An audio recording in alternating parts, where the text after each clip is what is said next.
Local 4 News starts now with a breaking news alert. That breaking news is happening on Detroit's west side, where 4 people have been shot. 3 of them are just 14 years old. We have just learned that 30 rounds were fired in what the police chief is calling a fight between neighbors. Good evening to you. I'm Christy McDonald, in for Kimberly Gill. I'm Devin Skillian. This all unfolding on Penrod, not far from Schoolcraft and the Southfield Freeway. Mara McDonald, they're live on the scene with what we know at the 11 o'clock hour. Mara. Devin, let me show you. Take a look down Penrod Street. The chief is telling us that this is essentially a gun battle between 2 homes. What was the cause? Somebody was upset about a delivery.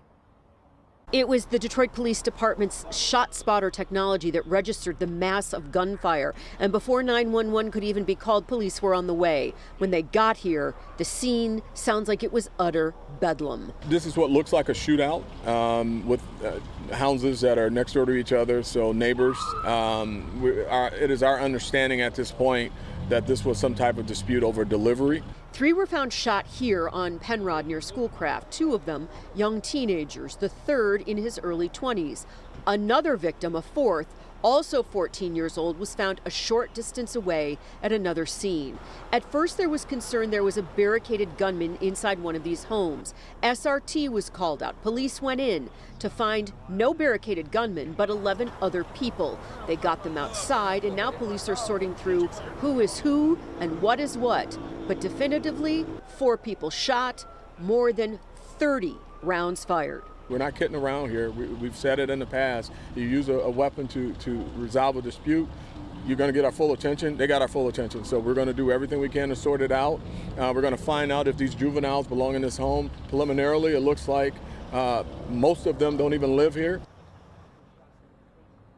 Back here live, the chief telling us at this point that they've got 1 person in custody. They're looking at multiple others as potential suspects here. They've got 4, or they've confiscated 4 guns at this point. They are looking and waiting for a search warrant to get into another home out here, which they think they're going to find more guns in there. Now, as far as those who are injured, of those 4, they are telling us that the worst is one who has been shot in the face, but all of these wounds appear to be non-life-threatening at this point, or at least survivable.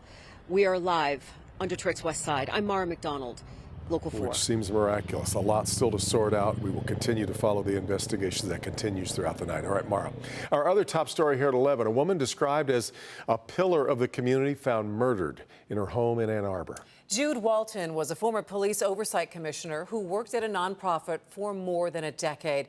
Jacqueline Francis joins us live from Ann Arbor, where neighbors really want some answers here. Jacqueline.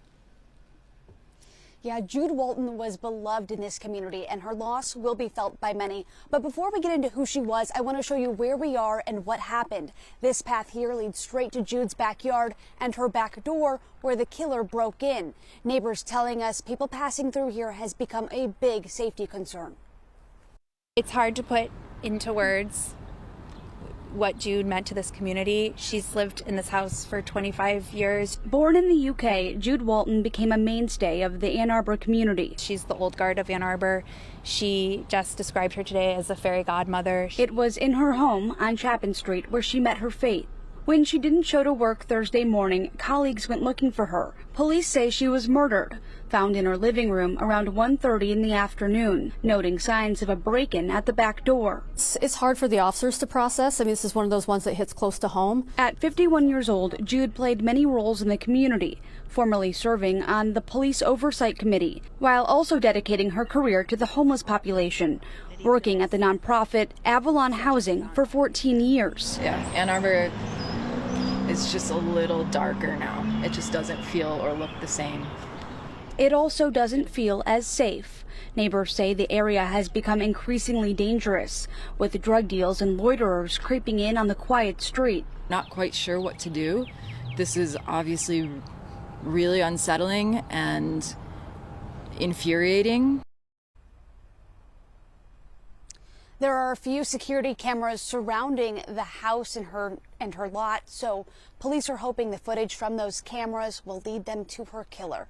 We're live in Ann Arbor. Jacqueline Francis, Local 4. All right, thanks so much, Jacqueline. It is still in the 60s in downtown Detroit tonight. Look at that beautiful scene. Yep, we end the work week on a high note. Definitely, but Fort Worth meteorologist Kim Adams is tracking one weather alert for tomorrow. Kim?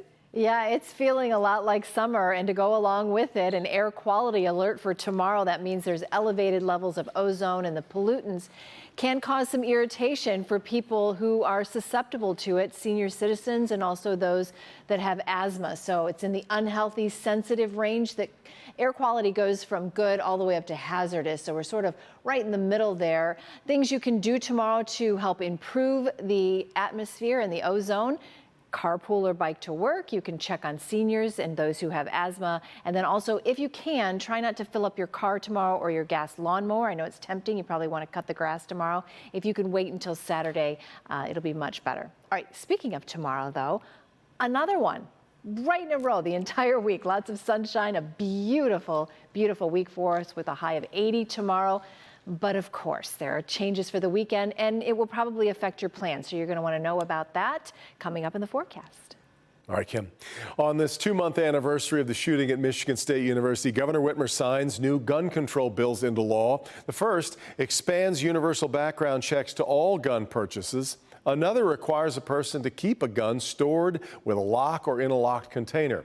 Governor is now calling on the legislature to send her a third proposal that would establish red flag laws that would allow judges to take guns away from people who are deemed to be dangerous. And a bill to do that did pass the State House today along party lines. Anytime there's a senseless gun tragedy, there's a family left grieving, there's a community picking up pieces. And we don't need to live like this. We're the only country in the world where this happens as frequently. I just don't think, frankly, we as a society want to go down the road of preemptively taking away citizens' God-given rights. So that debate continues because there has been quite a lot of discussion about red flag laws, some law enforcement folks raising concerns about the process. So the House and Senate now need to work out a final version of the bill. That would have to happen before it can be sent to the governor. The Detroit Reparations Task Force holds its first meeting tonight. The 13-member task force is setting out to develop recommendations to address the harm caused by systemic racism. Slavery, overtaxed housing, and the destruction of the Black Bottom neighborhood were brought up during public comment. A big question: will these reparations come in the form of a check? The task force chair is saying everything is on the table while making no promises. It's not just about a cash payment. It's about a paradigm shift in how we practice and how we write policy. So it's so much more than a check. The task force will hold public bi-weekly meetings over the next 18 months.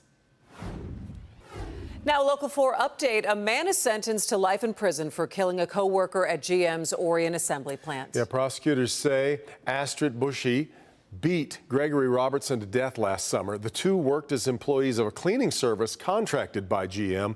Bushy was charged with murdering Robertson in a dock area of the plant. A bipartisan group of lawmakers are asking the legislature for money to fix the noise problems for people living along I-75 in Oakland County.